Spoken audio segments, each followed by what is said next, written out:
மாண்புமிகு தளபதி மு க ஸ்டாலின் அவர்களும் மறுமலர்ச்சி திராவிட முன்னேற்றக் கழகத்தின் சார்பில் பொதுச் செயலாளராகிய நானும் இன்று அண்ணா அறிவாலயத்தில்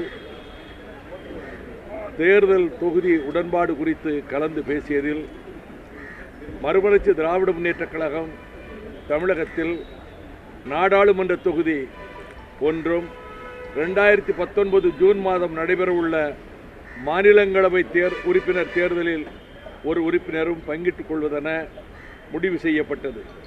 இந்த பேச்சுவார்த்தையின் போது திராவிட முன்னேற்றக் கழகத்தின் சார்பில் கழக பொருளாளர் துரைமுருகன், முதன்மை செயலாளர் டி.ஆர். பாலு, கழக துணை பொதுச் செயலாளர் இ. பெரியசாமி, கழக அமைப்பு செயலாளர் ஆர்.எஸ். பாரதி, உயர்நிலை செயல் திட்டக்குழு உறுப்பினர்கள் கே.என். நேரு, க. பொன்முடி, ஏ. வேலு ஆகியோரும், மறுமலர்ச்சி திராவிட முன்னேற்றக் கழகத்தின் சார்பில் அவைத்தலைவர் திருப்பூர் துரைசாமி, பொருளாளர் கணேசமூர்த்தி, துணை பொதுச் செயலாளர்கள் மல்லை சத்யா, துரைபாலகிருஷ்ணன், ஏ.கே. மணி, அரசியல் ஆலோசனை குழு செயலாளர் புலவர் செவந்தியப்பன், ஆட்சிமன்ற குழு செயலாளர் டி.ஆர். செங்குட்டுவன், உயர்நிலை குழு உறுப்பினர் டாக்டர் சந்திரசேகரன் ஆகிய நாங்கள் கலந்து கொண்டு இந்த உடன்பாடு ஏற்பட்டது.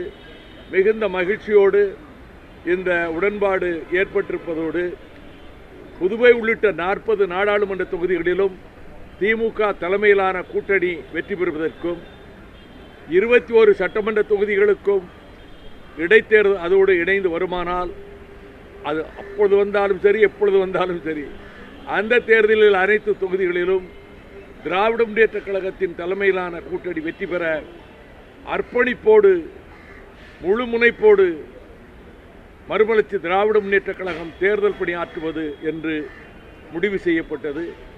இதில் மிகுந்த மனநிறைவும் மகிழ்ச்சியும் கொண்டு இந்த உடன்பாட்டில் நாங்கள் கையொப்பமிட்டிருக்கின்றோம்.